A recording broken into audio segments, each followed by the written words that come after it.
에스겔서 8장부터 11장까지 우리가 계속 성전 환상에 대한 내용들을 살펴보고 있습니다. 이 성전 환상 속에 네 가지의 환상이 소개가 되고 있죠. 그래서 여호와의 영광의 환상, 그리고 이제 가증한 그런 성전 내부의 환상, 그리고 학살 환상, 이 부분을 우리가 지난 시간까지 살펴봤어요. 이제 마지막 보여주는 그 환상은 우리가 지난 시간 살펴보는 여호와의 영광과 같이 이제 함께 보여주신 그 환상인데, 바로 그룹과 그리고 이 바퀴의 환상에 대한 내용들이 소개가 되고 있습니다.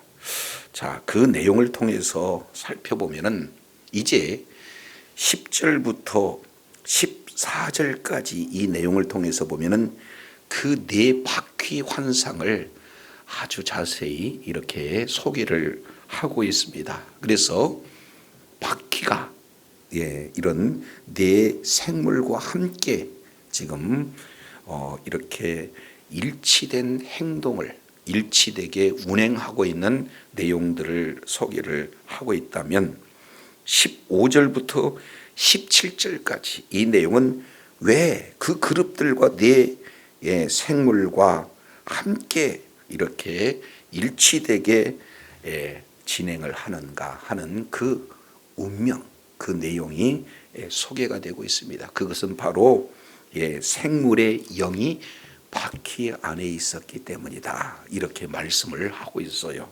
그래서 네 바퀴와 네 지금 그룹이 같은 운명에 처해 있으면서 동시에 같은 일치된 운행을 진행을 하고 있는 내용을 말씀을 하고 있습니다. 자, 그런데 오늘 18절 이하 내용을 통해서 살펴보면은 여호와의 영광이 이제는 성전에서 떠나가는 그런 내용이 소개가 되고 있습니다. 그러면서 다시 한번 에스겔 1장에서 말씀하고 있는 그 내용을 거듭 반복하고 있는 그 내용이 20절부터 22절까지 기록되고 있습니다. 자, 그렇다면 오늘 이 그룹 환상과 일치된 네 바퀴의 환상이 이제는 하나님의 영광이 떠나는 이런 모습 속에서 하나님께서는 오늘 우리들에게 어떤 메시지를 전하고 있는가, 말씀을 하고 계시는가, 이 내용을 우리 한 절씩 살펴보도록 하겠습니다. 자, 9절입니다. 내가 보니 그룹들 곁에 네 바퀴가 있다. 그래서 그룹과 그리고 네 바퀴가 같이 지금 함께 있는 내용들을 이렇게 말씀을 하고 있습니다. 그래서 이 하나님의 보좌를 지금 호위하고 있는 그 네 그룹이에요. 자, 그런데 이 네 그룹 곁에는 꼭 이 네 바퀴가 함께 있다. 그러면서 9절 하반절 내용을 통해서 보니까 이 그룹 곁에도 한 바퀴가 있고, 그리고 저 그룹 곁에도 한 바퀴가 있으며 그 바퀴 모양은 황옥과 같다. 이렇게 그 바퀴의 모양에 대해서 거론을 하고 있습니다. 자, 그런데 그 모양은 네 개인데 한결같다는 거예요. 10절 내용을 보니까 그 모양, 네 바퀴죠. 네 바퀴의 모양은 넷이 똑같은데 마치 바퀴 안에 바퀴가 있는 것 같으며, 이렇게 말씀을 하고 있습니다. 참으로 이제 괴이한 그런 환상이기 때문에 이 부분의 구체적인 내용을 우리가 잘 알 수가 없어요. 그러나 우리가 에스겔서 1장 이 내용을 통해서 살펴본다면은 바퀴라고 하는 것은 하나의 역사의 하나의 큰 흐름, 역사적인 그 내용을 바퀴, 이런 내용으로 우리가 살펴봤습니다. 그러니까 이 바퀴, 지금 우리가 살고 있는 이 모든 이런 역사의 그런 하나하나의 그 역사, 이 내용은 그저 기록되어 있는 그런 역사가 아니라는 거죠. 그래서 바퀴 바퀴 안에 또 바퀴가 있어요. 그러니까 이 바퀴는 바로 하나님의 섭리 가운데 역사가 기록되고 있다라는 사실을 보게 됩니다. 그러니까 우연하게 그저 이제 흐르듯이 기록된 그 역사가 아니라 그 역사 가장 깊은 핵심 내용은 바로 하나님의 섭리 가운데 그 역사가 기록이 되어지고 그 역사가 흘러가고 있음을 바퀴 안에 바퀴가 있다라는 이런 내용들로 살펴볼 수가 있습니다. 자, 그렇다면 이제 바퀴가 무엇이고 그리고 생물이 무엇인가 하는 이 내용을 우리가 조금씩 이렇게 살펴봤습니다. 자, 그런데 11절이에요. 그룹들이 나갈 때는 사방으로 몸을 돌리지 아니하고 나가되 몸을 돌리지 아니하고 그 머리를 향한 곳으로 뭐예요? 나가며. 그러니까 여기에 돌이키지 않고 나간다. 돌이키지 않고 나간다. 반복해서 기록하고 있습니다. 그러면 하나님의 이 계획은 어떤 역사의 큰 실력자도 어떤 역사의 큰 흐름도 하나님의 계획에 맞서서 돌이킬 수 없다. 한마디로 본다면 하나님께서 계획하신 그 내용은 하나님의 계획대로 하나님의 뜻대로 이제 그대로 성취가 되어진다 하는 그 내용을 지금 거듭 이렇게 반복을 하고 있습니다. 그러니 이 가정에서 행하는 모든 일들 그리고 우리가 발 딛고 사는 모든 생업터전 위에 그리고 사역 현장 속에 모든 기록된 그 역사는 그저 우연이겠습니까? 하나님의 섭리 가운데 있다 이렇게 볼 수가 있겠습니까? 그렇습니다. 하나님의 섭리 가운데 있는데 그 하나님의 계획대로 그대로 이루어지는 그 내용들을 지금 돌이키지 않고 행한다 이렇게 말씀을 하고 있습니다. 하나님의 계획을 어떤 누구도 돌이킬 수가 없다. 한번 계획하신 그 내용은 반드시 우리 하나님께서는 이루심으로 말미암아 이제 이 모든 역사의 주관자가 바로 하나님이시다. 하나님의 주권대로 모든 역사가 이루어진다라는 사실을 이렇게 살펴볼 수 있게 되어집니다. 자, 그런데 이 놀라운 사실은요, 12절 한번 보시죠. 12절, 그 온 몸과 등과 손과 날개와 바퀴 곧 네 그룹의 바퀴 둘레에는 다 뭐가 가득하다 그랬습니까? 그렇습니다. 눈이 가득하다. 지금 이렇게 말씀을 하고 있습니다. 이 내용은 우리가 이미 한번 살펴본 그런 내용이 되겠죠. 우리가 다시금 이제 구약성경 한 군데 그리고 신약성경 한 군데 찾아보겠습니다. 이 눈이 도대체 어떤 내용인가. 그래서 계시록 4장 2절 이하 하나님의 보좌가 보이고 그리고 생물들의 그 눈이 가득하다라는 이 내용들을 말씀하심으로써 동일한 그런 내용. 그렇다면 여기서 말씀하고 있는 그 눈은 뭡니까? 지금 지켜보고 계시는 하나님, 한마디로 본다면 감찰하신 하나님, 이 내용을 말씀을 하고 있어요. 그래서 시편 139편 이 내용을 통해서 보면은 우리 하나님께서 자, 우리의 모든 일거수일투족을 다 한눈으로 지금 바라보고 계신다는 거예요. 자, 시편 139편 1편 여호와여 주께서 나를 뭐 하시고 감찰하시고 살펴보셨으므로 아신다. 지금 이렇게 말씀을 하고 있습니다. 어디까지? 자, 2절 이 내용을 통해서 보니까 주께서 나의 앉고 일어섬을 아신다. 멀리서도 나의 생각을 아신다. 그러니까 겉으로 드러난 모든 행동뿐만 아니라 이제 그 행동의 출발, 바로 그 중심, 동기가 무엇인지조차도 우리 하나님께서는 아신다는 거예요. 그래서 모든 출입을 한눈으로 감찰하시고 보고 계시는 하나님. 자, 3절, 나의 길과 눕는 것을 뭐 하신다? 감찰하신다. 지금 이렇게 말씀을 하고 있어요. 그래서 결국엔 나의 모든 행위를 익히 다 아신다. 그러니 4절, 내 혀의 말을 알지 못하는 것이 하나도 없다. 그래서 주께서 나의 전후를 들으시고 내게 안수하셨다. 지금 이렇게 말씀을 하고 계세요. 이것이 바로 하나님의 전지전능, 무소부재, 이런 표현들을 이렇게 할 수 있어요. 그러니까 우리가 어느 곳에 가든지 무슨 일을 하든지 그 동기도, 그리고 모든 행동도 한눈으로 감찰하신 하나님이시다라는 사실을 이렇게 말씀을 하고 있어요. 그러면 이 내용을 역사 전체 구석구석 우리 하나님께서 지금 오늘 또 뭐 하고 계시는 거예요? 감찰하신다. 그래서 이 네 그룹 바퀴 둘레에 다 눈이 있다라는 이런 사실을 이렇게 말씀을 하고 있습니다. 그래서 창세기 39장 9절 이 내용을 통해서 보면은 요셉이 이제는 보디발의 아내가 계속해서 미혹을 했을 때도 불구하고 내가 어떻게 하나님 앞에 득죄하려? 사람들 아무도 없었습니다. 둘만 있었어요. 은밀한 장소예요.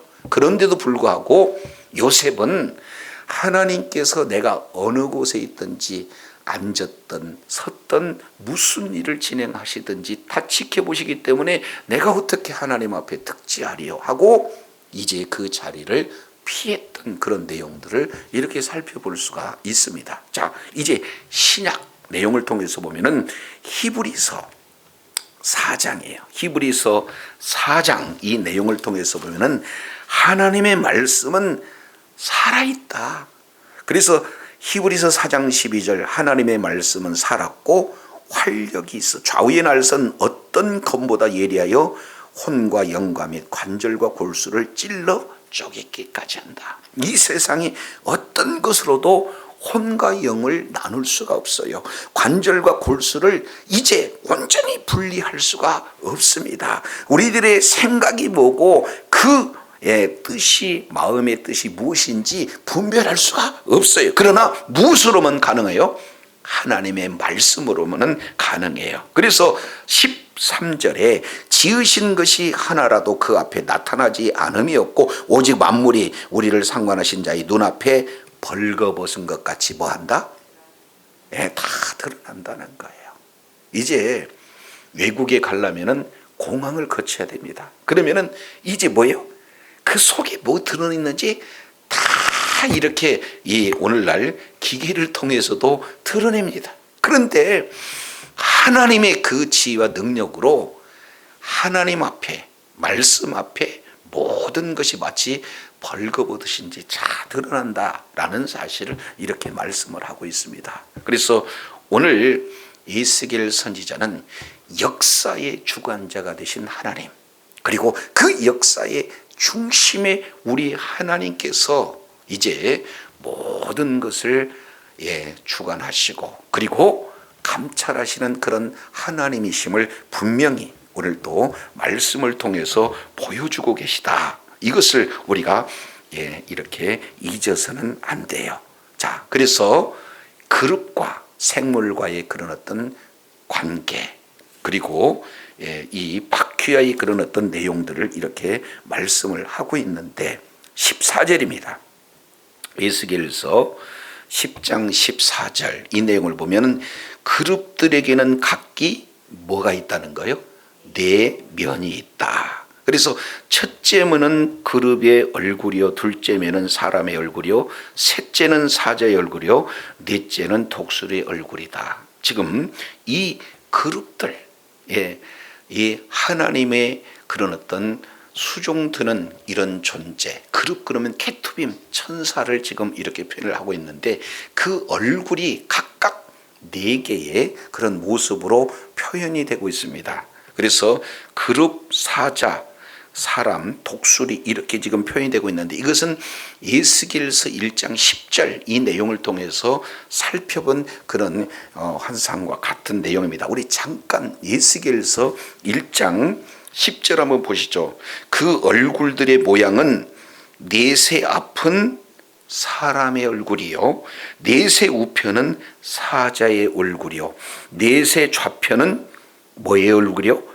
소의 얼굴이요, 넷의 뒤는 독수리의 얼굴. 이 내용을 다시금 지금 에스겔 선지자가 10장 14절 이 내용을 통해서 말씀을 하고 있어요. 그런데 같은데 한 가지 표현이 달라요. 그 한 가지 표현이 다른 내용이 뭡니까?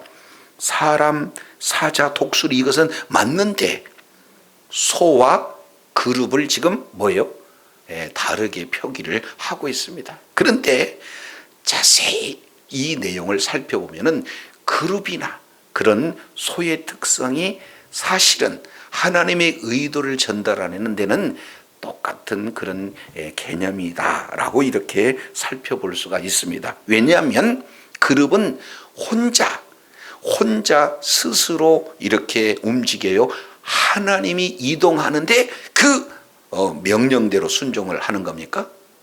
그렇습니다. 그래서 소 마찬가지죠. 그래서 사람, 사자, 소, 독수리 이 내용은 바로 우리 하나님의 성품을 잘 드러내고 있다라는 것을 이렇게 볼 수가 있습니다. 그래서 사람은 이제 모든 피조물 중에 가장 고귀한 존재 아니겠습니까? 그래서 사람은 바로 지혜를 드러냅니다.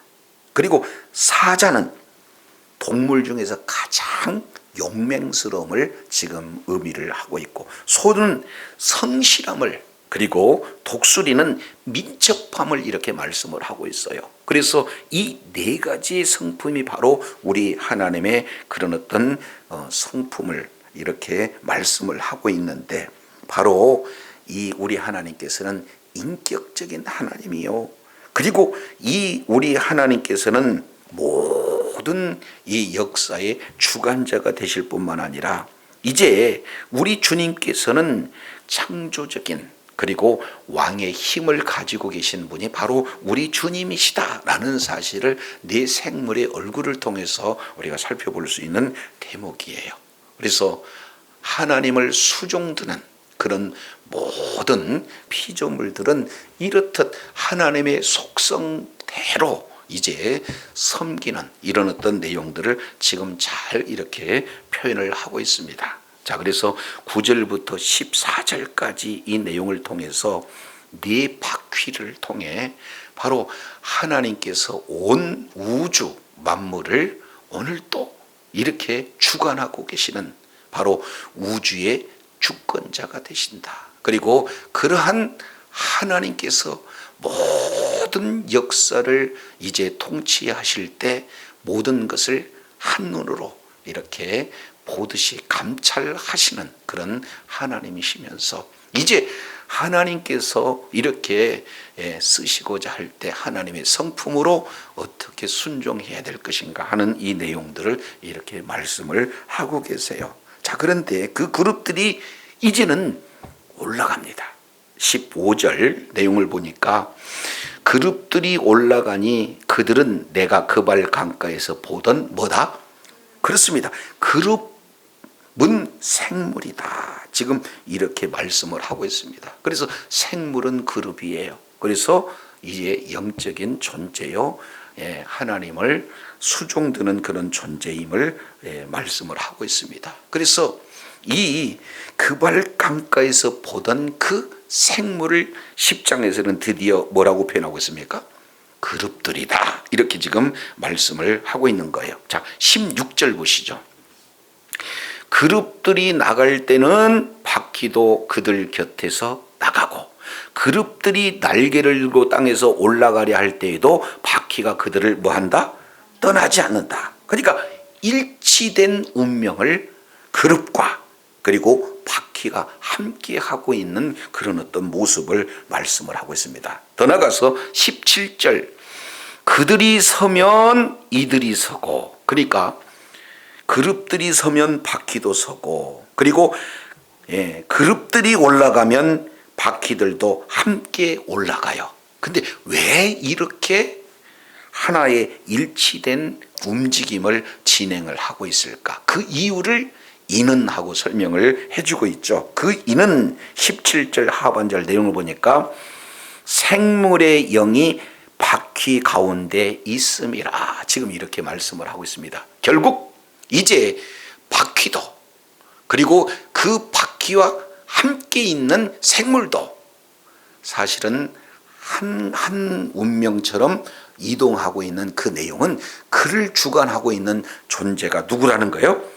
바로 생물의 영이 그것을 주관하고 계시다라는 사실을 이렇게 말씀을 하고 있습니다.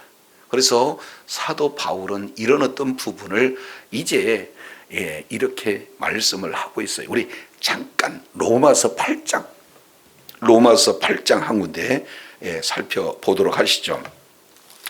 로마서 8장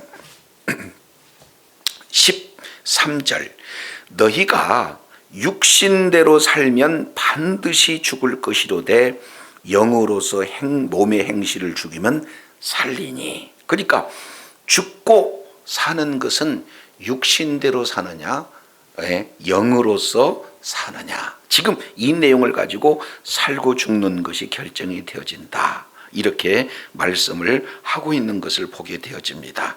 자, 그러면서 왜냐하면 무릇 하나님의 영으로 무엇을 받는 자들은, 인도함을 받는 그들은 곧 하나님의 아들이다, 지금 이렇게 표현을 하고 있습니다. 그러니까 내가 어디로 가든지 내 육신의 경험과 육신의 지혜와 육신의 판단으로 이동하는 그런 자는 궁극적으로는 어떻게 돼요? 사는 길로 가는 거예요? 죽음의 길로 가는 거예요? 그렇습니다. 그러나 영으로서 몸의 행실을 죽이는, 조금 더 구체적으로 표현한다면 하나님의 영, 성령으로 인도함 받았을 때 그 성령은 진리 영이기 때문에 우리를 진리 가운데로 이끌고 궁극적으로는 살리는 영이기 때문에 우리를 살게 하게 하시는 줄로 믿습니다.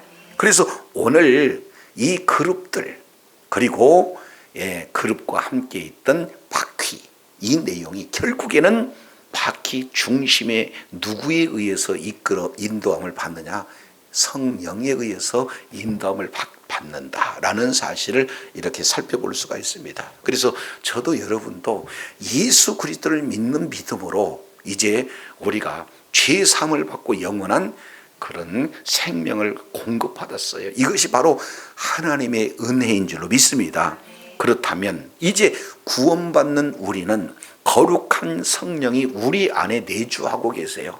그리고 이제는 우리가 성령께서 우리를 이제 지배하셨을 때 성령님께서 가라 하는 인도함을 받을 때 그 길은 바로 하나님의 놀라운 은혜 가운데 거하게 되는 길인 줄로 믿습니다. 그런데 성령의 인도함을 받지 않고 내 뜻, 내 방법, 내 계획대로 하는 것은 잘 되는 것 같으나 사실은 바로 어떤 길이에요? 하나님과 관계없는 그 길을 오늘 예수겔 선지자가 보여준 환상을 통해서 우리가 교훈 받을 수 있는 그런 내용이에요. 자, 그런데 18절 아주 이제 이 에스겔 선지자가 바라본 참 애통한 내용들이 소개가 되고 있습니다. 자, 18절 내용을 보니까 여호와의 영광이 성전 문지방을 떠나서 그룹들 위에 머무니 그랬습니다. 그러니까 하나님의 영광이 이제 어디를 떠나버려요?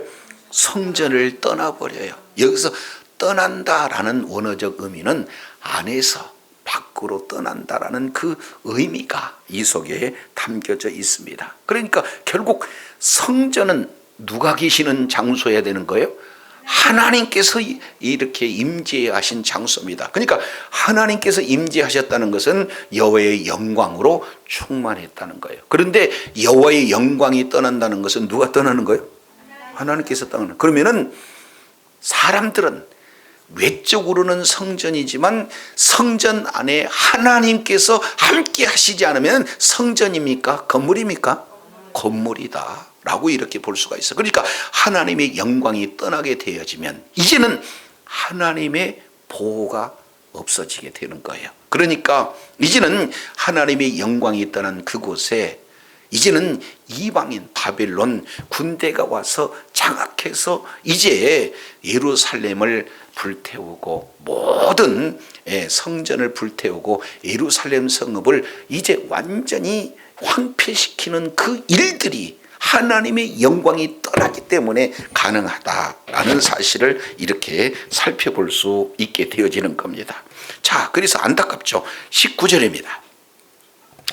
그룹들이 날개를 들고 내 눈 앞에서 올라가는데 그들이 나갈 때 바퀴도 그 곁에 함께 하더라. 그들이 여호와의 전으로 들어가는 어디에?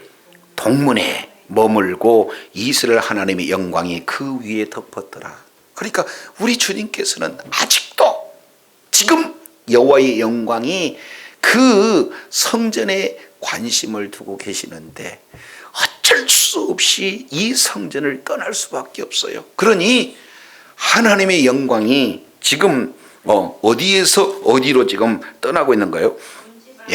지성소에서 성전 문지방으로, 그리고 성전 문지방에서 이제 들어오는 동문에 지금 이르게 되는 것을 이렇게 살펴볼 수가 있습니다. 제 2단계로 성전과 멀어져가는, 성전을 등지고 떠나가는 하나님의 이 영광을 잘 지금 이렇게 보여주고 계시는 것을 볼 수가 있어요.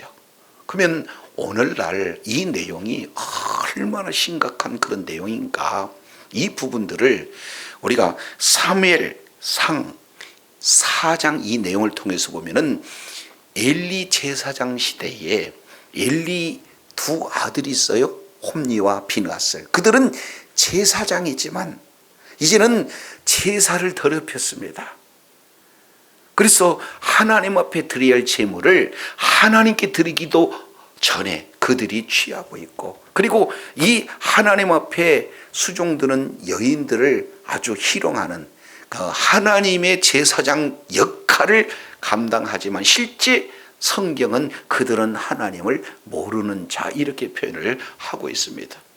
전쟁이 일어났죠. 블레셋과의 전쟁 중에서 이제는 법궤를 빼앗깁니다. 그랬을 때 이제 엘리 제사장 며느리가 마지막에 이 죽으면서 외치는 내용이 뭡니까? 이가봇. 이가봇은 뭘 얘기하는 거예요? 하나님의 영광이 떠났다. 지금 이렇게 말씀을 하고 있습니다. 왜 하나님께서 떠날 수밖에 없을까? 이 내용은 우리가 에스겔서 8장 성전을 보여주되 가증한 성전의 그런 어떤 모습들을 적나라하게 보여주시잖아요. 그곳은 투기 우상으로 있고 그곳에서는 그 은밀한 장소에서 사면에다 이 우상들을 그려놓고 섬기는 정치 지도자들, 여인들은 단무스를 우상 섬기면서 애통하고 종교 지도자들은 이제 태양신을 이렇게 섬기는 그런 모습 속에서 계속 반복되는 내용이 뭡니까? 가증하다. 더 큰 가증한 것을 보여준다.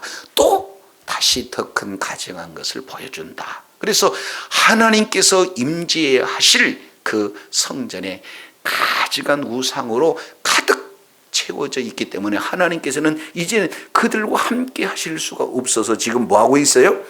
떠나시는 거예요. 지성소에서 이제는 성전 문지방으로, 그리고 바로 떠나지 않으니까 또 성전 문지방에서 문으로 들어오는 동쪽 문에 머물러 계셔요. 이 안타까운 하나님의 마음, 이게 이제 11장 23절 이 내용을 보면은 이제는 그 성읍을 떠나서 성읍 동편 사문에 머물고 영원히 떠나가는 이런 어떤 모습이 다시는 이제 성전에 임하지 않는 그런 내용입니다. 물론 에스겔서 43장 2절 이 내용을 통해서 여호와의 영광이 다시 성전 가운데 임재하시는 그 내용을 환상으로 보여주시지만 그 여호와의 영광은 그곳 예루살렘 성전이 아니고 마지막 회복될 그 여호와의 영광을 보여주시는 그런 내용이에요. 그래서 하나님의 영광이 이제는 뭐예요? 영원히 떠나가는 모습을 이렇게 보여주고 계신다는 사실입니다. 자, 이 내용을 오늘날 우리들에게 적용을 해보면 어떤 내용이 되어질까요? 자, 시편 51편 이 내용은 유명한 시편 아니겠습니까? 다윗이 죄를 범해요. 그 핵심은 뭡니까? 바로 충성스러운 신하 우리아의 아내 밧세바를 범합니다. 그리고 완전 범죄를 꾀하기 위해서 어떻게 돼요? 우리아마저 죽는 그 길에 내몰잖아요. 자, 그래서 이 본인이 죄를 져놓고도 그 죄를 깨닫지 못했을 때 우리 하나님께서는 선지자 나단을 보여서 죄를 깨닫게 합니다. 그랬을 때 이제 그 죄를 깨달았을 때에 다윗은 철저하게 회개하면서 눈물 흘리면서 회개하는 내용이 시편 51편 아니에요? 그 내용 가운데 어떤 내용을 지금 강조하고 있습니까? 다른 것보다도 이제 정결한 마음을 나에게 주시옵소서. 그리고 주의 영이 나를 떠나지 않게 해달라고. 좀 과장스러운 편이지만 눈물이 침상을 띄웠다. 그만큼 철저하게 죄악을 회개하고 있는 다윗의 모습을 보게 됩니다. 그렇잖아요. 이제 이것은 하나의 이 성전은 그림자와 같은 거예요. 진짜 성전은 누굽니까? 예수 그리스도가 성전이고 이제는 사도 바울은 예수 그리스도께서 십자가에서 대속의 죽음으로 말미암아 우리 죄를 사해 주시고 이제는 거룩한 영 성령을 우리에게 보내주셨잖아요. 그래서 고린도전서 3장 16절 그리고 고린도전서 6장 19절 이 내용을 통해서 보면 너희가 하나님의 영 성령이 거하는 성전인 줄 알지 못하느냐 이렇게 말씀을 하고 있는 것을 볼 수가 있어요. 그렇다면 이제 진정한 성전은 누굽니까? 예수님이 바로 저와 여러분이에요. 그렇다면 이제 이 여호와의 영광으로 충만하게 머물러 있어야 되는데 우리가 말씀을 등지고 정말로 성령의 인도함을 받지 않고 내 생각, 내 계획, 내 방법대로 이렇게 진행을 하게 되어진다. 그러면 얼마나 하나님을 근심케 하는 것인가 하는 이 내용들을 우리가 살펴볼 수 있게 되어져요. 그래서 18절 여호와의 영광이 성전 문지방을 떠났다.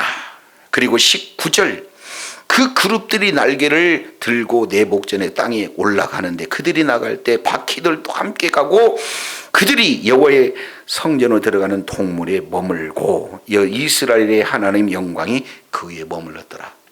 지성소에서 성전 문지방으로 그리고 이제 동문으로 점점 멀어져가는 여호와의 영광을 이렇게 말씀을 하고 계셔요. 자, 그런데 다시 한번 20절부터 22절까지 에스겔서 1장 그발강가에서 봤던 그 환상을 다시 한번 거듭 반복해서 말씀을 하고 계시는 것을 볼 수가 있습니다. 이 내용을 통해서 보면은 아주 신락 같지만 그 속에 하나님께서 이제 여호와의 영광이 떠나지만 그 떠난 그 속에서도 소망을 주시는 그런 내용들이 소개가 됩니다. 자, 20절 보시겠습니다. 그것은 내가 그발 강가에서 보던 이스라엘 하나님 아래에 있던 생물이라 그들이 그룹인 줄 내가 아니라 각기 내 얼굴과 내 날개가 있으며 날개 밑에는 사람의 손 형상이 있으니 그 얼굴의 형상은 내가 그발 강가에서 보던 얼굴이며 그 모양과 그 몸도 그러하며 각각 곧게 뭐하더라? 앞으로 행하더라. 지금 이렇게 말씀을 하고 있습니다. 여기에서 20절에도 내가 그발 강가에서 봤던 뭐예요? 이스라엘 하나님 아래에 있던 뭐다? 생물이다. 그러니까 그룹이 생물이다라는 사실을 1장에서는 몰라요. 그런데 드디어 언제 아는 거예요? 10장에서 아는 겁니다. 그러니까 왜 1장에서 본 것을 다시 10장에서 거듭 반복해서 강조하고 있느냐 하는 그 내용은 1장에서는 그저 환상을 봤지만 그 의미를 자세히 알지 못했는데 이 그룹이 바로 생물이었다는 것을 지금 이제 알았다. 그러니까 보여주신 그 생물의 정체가 무엇인지 알았다라는 사실을 이렇게 말씀을 하고 있는 것을 볼 수가 있습니다. 자, 그렇다면 우리 하나님께서 보여주신 이 내용은 이제 바퀴 형상 내용을 통해서 보니까 우리 하나님이 임재하고 계시는 그 장소는 어떤 특정한 한 장소이겠습니까? 아니면 온 우주 만물을 그 역사의 주관자가 되시기 때문에 우리 하나님의 통치는 어느 한 곳이 아닌 온 우주 만물에 오늘도 통치하고 계신다라는 것이 맞습니까? 그렇죠. 그러면은 지금 예루살렘을 떠나서 이제 점점 멀리 떠나가는 그런 내용이지만 우리 하나님께서는 그 성소 한 곳에만 머물러 있는 그 하나님이 아니라 이제는 더 초월해서 역사 모든 곳에서 역사 전역에 바로 통치하신 분이 우리 주님이신 줄로 깨달으시길 바랍니다. 그렇기 때문에 이제 성전 이 내용은 하나의 그림자적 요소고 이제는 우리 주님께서 진실로 바로 예수 그리스도께서 바로 이 진정한 성소가 되어진다, 성전이 되어진다라는 사실을 요한복음 2장 19절 이하 21절 내용을 통해서 우리가 살펴보게 되어집니다. 그래서 이제는 예수 그리스도를 믿는 믿음으로 우리가 죄사함을 받아요. 그런데 죄사함을 받는 그곳에 이제는 죄를 사함을 받기 때문에 거룩한 성령이 우리 안에 이제는 어떻게 해요? 내주하실 수가 있습니다. 이제 떠났던 여호와의 영광이 이제는 우리와 영원토록 함께 해주시는 은혜가 예수 그리스도를 믿는 믿음으로 이루어지는 줄로 믿습니다. 그렇다면 이제 저와 여러분이 모든 삶의 현장 속에서 지금 모든 역사의 주관자가 하나님이시고 오늘 또 그 하나님께서는 모든 그런 일어서고 앉으시는 그리고 모든 생각까지도 이런 감찰하신 하나님이시다라는 사실을 저와 여러분이 바로 알고 그리고 우리의 앞길도 우리의 자녀의 모든 일거수일투족도 우리의 지금 섬기고 있는 이 몸된 교회도 누구의 주권 아래에 있다는 거예요? 바로 하나님의 주권 아래에 있다라는 사실을 저와 여러분이 바로 알고 이제 성령이 떠나지는 않지만 성령께서 근심케 하는 어리석은 일은 해서는 안 된다. 그러면 성령으로 뭐예요? 충만해야 바로 하나님의 인도함을 받게 된 줄로 믿습니다. 성령 충만이라고 하는 그 내용은 성령님께 지배되는 거예요. 그래서 하나님께서 오늘 또 우리에게 말씀하시면 그 하나님의 그 말씀에 지배가 되는 성령 충만함으로 성령의 인도함을 받아 날마다 하나님의 놀라운 일하심과 동행하심 속에서 하나님의 영광이 저와 여러분의 모든 삶의 현장 속에서 드러나 이를 통해 주님 앞에 존귀하게 쓰임받고 주님께 영광 돌리는 복된 삶이 되어야 될 줄로 믿습니다. 늘 삶의 현장 속에서 이렇게 하나님의 인도하심을 받아 하나님의 일하심이 늘 삶 가운데 풍성히 드러나는 천국을 실감하는 주의 사랑하는 자녀들이 다 되시기를 간절히 소원합니다. 기도하겠습니다. 하나님 아버지, 오늘 에스겔서 10장 9절로 22절까지 말씀을 상고해 보면서 이제는 성전이 가증한 우상들로 가득 채워지고 우상 숭배가 이제 계속해서 이루어짐으로 말미암아 우리 주님께서 지성소에서 문지방으로, 문지방에서 동문으로, 이제는 결국 동문에서 동쪽 산으로 이렇게 떠나가실 수밖에 없는 모습들을 이렇게 보여주십니다. 그러나 이제 하나님의 영광이 떠나가는 그런 가운데 다시금 1장에서 보여주셨던 네 생물, 그룹들, 그리고 그와 이제 운명을 함께하는 이 바퀴들, 이 내용을 통해서 우리 하나님께서 역사의 주관자가 되시고 모든 역사의 내용은 바로 하나님의 주권하에, 하나님의 섭리하에 있음을 다시 한번 일깨워 주셨사온즉 하나님의 뜻은 이제는 돌이키지 않고 그대로 이루어지는 이 내용은 이미 말씀에 불순종하면 이제 이 성전도 무너지고, 그리고 말씀에 불순종하면은 하나님이 택한 백성도 약속의 땅에서 캐내어지지만 우리 하나님께서는 예레미야 선지자를 통해서 70년이 차면 다시 회복해 주신다는 그 이 하나님의 약속은 그대로 돌이키지 않고 이루어지게 될 줄로 믿습니다.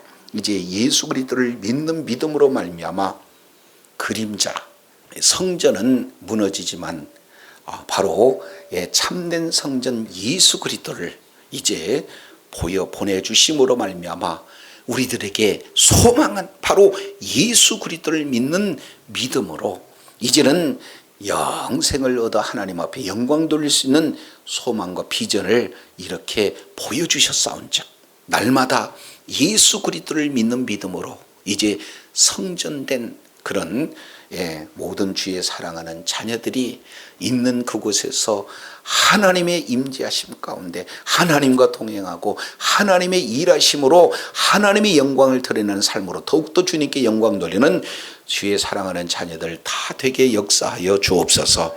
감사드리며 예수님 이름으로 기도드립니다. 아멘.